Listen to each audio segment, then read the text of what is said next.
Over the last 25 years, I've had the privilege of interviewing and highlighting some truly interesting people. Everyone who is anyone, both the famous and the infamous. From presidents and their first ladies to kings and queens.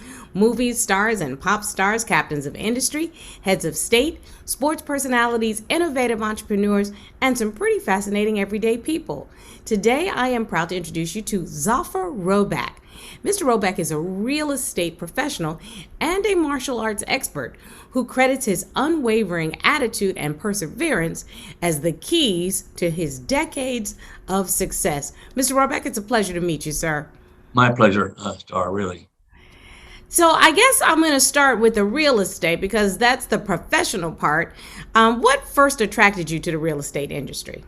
I was selling insurance at one time, and I went to sell a gentleman an insurance policy. He says, Zaffer, you need to get in real estate. It'll be 4 times better. And he told me the truth, and I got into real estate, and I've been doing it ever since. In fact, just before you come on the show here, I just listed another motel up in Kentucky. And so I am known as the Motel Man. So I sell houses also.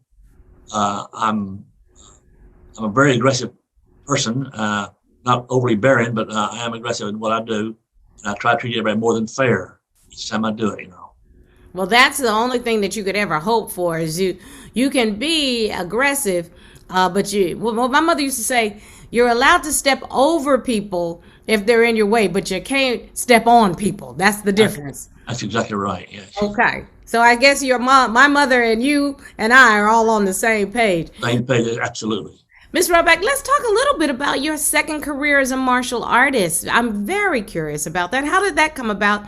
And tell me what your credentials are, sir. Okay, I joined the Army right out of high school, and I got lucky and got sent to South Korea. I was working out on weights then, and I still do, of course. But I was watching a bunch of guys running around on a mattress wearing pajamas. So I asked the guy to come over and explain to me, what's this thing here? He said, well, it's not pajamas. Those are judo gis. And that pillowcase is not a pillowcase. It's not a mattress. It's a judo mat. I said, how do you join the club? He said, come here. And he introduced me to Mr. Yu. And from that point on, of course, I fell in love with judo and karate, aikido, jiu-jitsu. And every chance I had to practice it in Korea, which is every day, 2-3 hours, I practiced it to the point where I was extremely well at it. Yes. Before I left Korea, my friend and I, Columbus Byers, entered the New Year's tournament. There's 48 Koreans, 2 non-Koreans, and Columbus came in second place. I came in third place after 1 year in martial arts. But I was also a bodybuilder, and I lifted a lot of weights. When I was in Korea, I was extremely strong, as opposed to the Koreans weren't quite as strong, but they were very efficient in judo. But nonetheless, I really enjoyed it. When I came back to the States out of the Army, I had no money. So I talked to the president of the college to let me teach it at Cumberland College in Williamsburg, Kentucky, which is actually the University of the Cumberlands now. And after 3 years, we went to the Olympics. My people become fierce in judo and become very efficient. And we had a good time at it.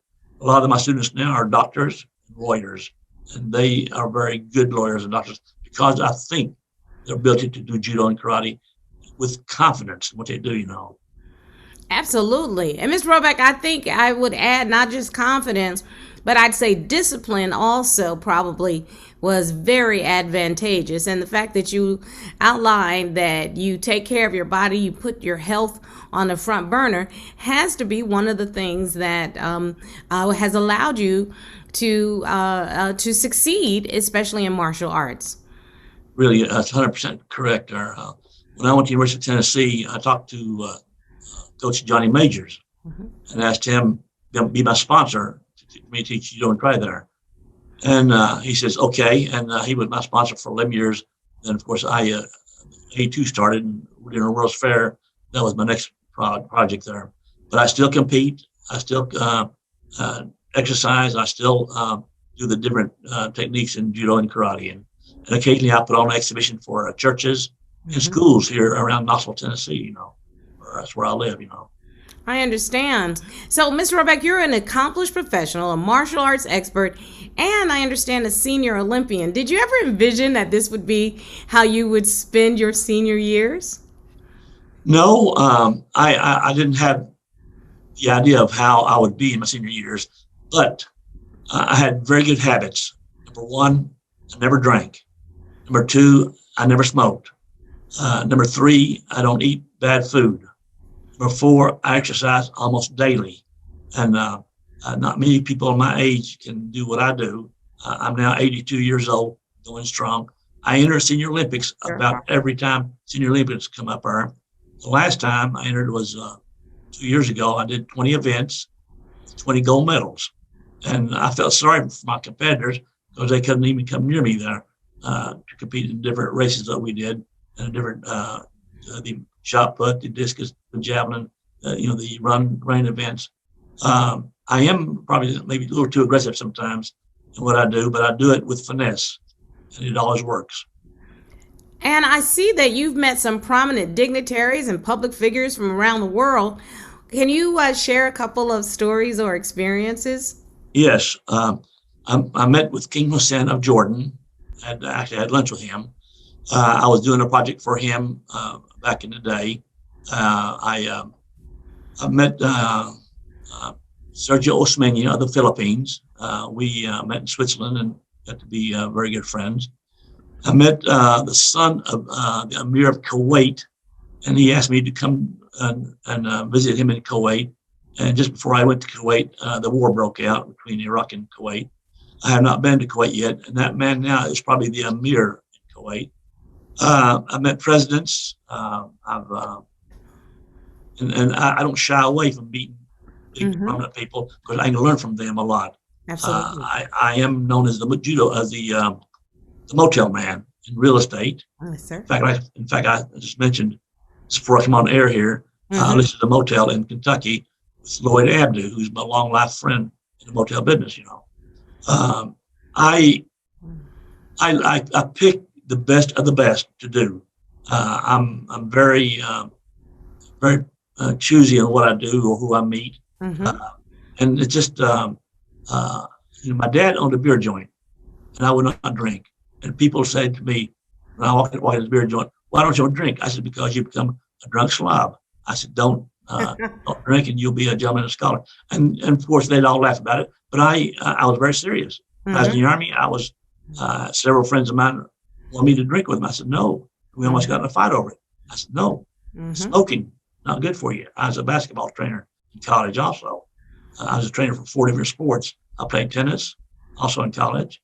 I was a basketball trainer.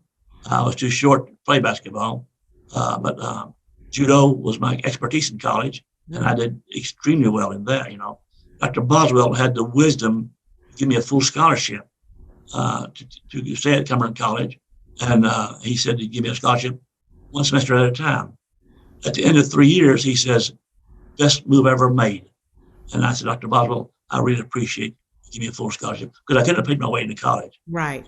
And I have probably good habits. Yes, And sir. I pick good friends, and I keep my friends. And Mr. Roback, I keep going back to the word discipline. I have to tell you, everything that you are talking about has a continuing thread to it, and it is discipline. And I think that's one of the things that has helped you along the way. And it seems as if it's been one of your guiding lights. I imagine, though, additional guiding lights had to be some people in your family. So tell me a little bit about your family. How have Okay. they played a role in your success? When I was at Cumberland College, I looking for a wife, and I looking for a woman that did not drink or smoke. And I found a lady. Her name was Ann Faulkner then, and of course, long story short, we've been married now 56 years. Ann is the same sweet girl she was in college. Everybody loved her, including me, of course. And I don't begrudge anything I've done in college or meeting with Ann and everything. And us being married 56 years, but we've had 5 kids, and they're all doing very well. A couple of them have passed away already, but it just what it's all about. Life is has its ups and downs, and I've had several ups and downs, but I persevere. overcome uh, the bad things of life and keep on going until I get on the right trail again. Uh, as good as anybody can be, you've got to have some ups and downs. And right now, I'm writing a book Yes, on I wanted to how. hear about it. I understand the title is How to Live to Be 200 Years Old. Absolutely, Okay, you have absolutely. to share the secrets to longevity with the audience because the one I do know, putting your health on the front burner and making sure you take care of yourself has to be one of That's, those secrets. I'm positive of that one. that's exactly right, Star. Now, number one, no drinking of any alcohol whatsoever anywhere in the world you travel. Uh, one story I want to tell you about when I was in Amman, Jordan. Uh, I was sitting around this big table because we were given this project to do for King Hassan. And the guy came to our table and asked us what we wanted to drink. Told him I'll have a Coke. He said, no, no, no. I'll have Pepsi. No, no, no, no. He said, no, whiskey, wine, beer. I said, no, no, no, no. I don't drink. And so my cousin told him, my cousin doesn't drink. Get him what he wants. Of course, the guy takes off. In a few minutes, here comes this guy carrying a can of Coke. And he says, I want to see the Arab who does not drink. And I speak Arabic, by the way. He said, I said, I don't drink. He said, this is for you. He said, don't ever drink. You'll be a better man. And that was King Hussein of Jordan. Of course, when you get something like him to tell you don't ever drink, that means a lot. Of course, Yes, sir. I mean, it emphasized what I believed in anyway. And then, of course, smoking. I heard somebody say one time, kissing a girl that smokes is like looking at an ashtray. I said, oh, how gross. So I didn't want to be licking any ashtrays. But so Anne fit the skill point I was thinking of. A woman that didn't drink, didn't smoke, and a super Christian girl. I was a Muslim. She led me to Christ, and I'm a Christian now. Again, another good habit: be Christian people in a Christian church, and you do well. Thank you so much, Mr. Roback, for that. I have to tell you, I mean, I'm a heart disease survivor, and I am the spokesperson, the national volunteer for the American Heart Association. Mm-hmm. And the things that you are talking about are the things that we have to advocate every single day Mm-hmm. for a long and healthy life. So I do appreciate it. I certainly wish you the very best with everything that's been going on. I just have to tell you, I'm going to pick your brain because I need to have your advice for someone seeking a more active lifestyle, but really is unsure of how to get it started, especially someone who is of advanced age. I hit 60 this year, and I'm a big tennis fan. Mm-hmm. As a heart disease survivor, one thing that I did in fact learn is that getting some cardio every day is very, very important. So what about you? What would you give people as advice, sir? Well, I played tennis in college also. I went to a city down in Florida where it's the tennis capital, Bradenton, Florida, and I learned from some of the experts there on playing tennis. And then, of course, playing tennis in college, you compete with some of the best people in the world there. Now, as age goes on down the pike, you've got to maintain a level of body exercise. If nothing else, if you just walk, half a mile or a mile every day, that will do wonders for you. If you don't drink alcohol of any kind, that'll do wonders for you. If you eat good food, good prepared food, at least 2 meals a day, that'll do wonders for you. If you think of being aggressive in what you do in your business or in your lifestyle or in your family way of life, that'll do wonders for you. You have to have a purpose in life. If you don't have a purpose, you die mentally and you die physically. My goal is to live to be 200 years old. I know that sounds ridiculous. Right now, I'm 80 years old. I'm 82, in fact, I'm sorry. Well, when I enter events that require strength, perseverance, conditioning, and the walking, non-drinking of alcohol is most important. And my book will eventually come out here, and it'll be titled "How to Live to Be 200 Years Old." Hopefully, everybody in the world will buy it and be in good health. If you don't do these things, you're committing yourself to an early grave. Mm-hmm. And it's not because of you don't want to be, you want to live to be old, but you don't want to pay the price, become an old man or an old woman or Yes, sir. Definitely. The citizen. last thing you want to do is let age catch up with you. You want to That's right. try to outrun it as much as you can. Mm-hmm. I certainly do agree with you on that. You know, I heard beautiful words come out of your mouth, the word that I always like to hear, and that's purpose. And that brings me to my final question. What's the one thing you'd like the viewer of this video feature to walk away with today? I want them to be able to continue to be successful, or if they're not successful, become successful in a field. It makes no difference what field they do. Whatever you do, your mind will be energized. Physically, you'll be energized. Your heart will be energized. You'll go to bed happy. You wake up happy. You know, there's certain things that you've got to do in this life to get by, to make it good for yourself and for other people. Don't just make yourself happy. Don't make yourself rich. Don't make yourself want everything. Give to your friends, to your neighbors, to your relatives. Even if you go to a restaurant, you see an old man or an old woman, pay for their meal. You see somebody come up to get gas and they're driving an old beat up trap, go pay for their gas.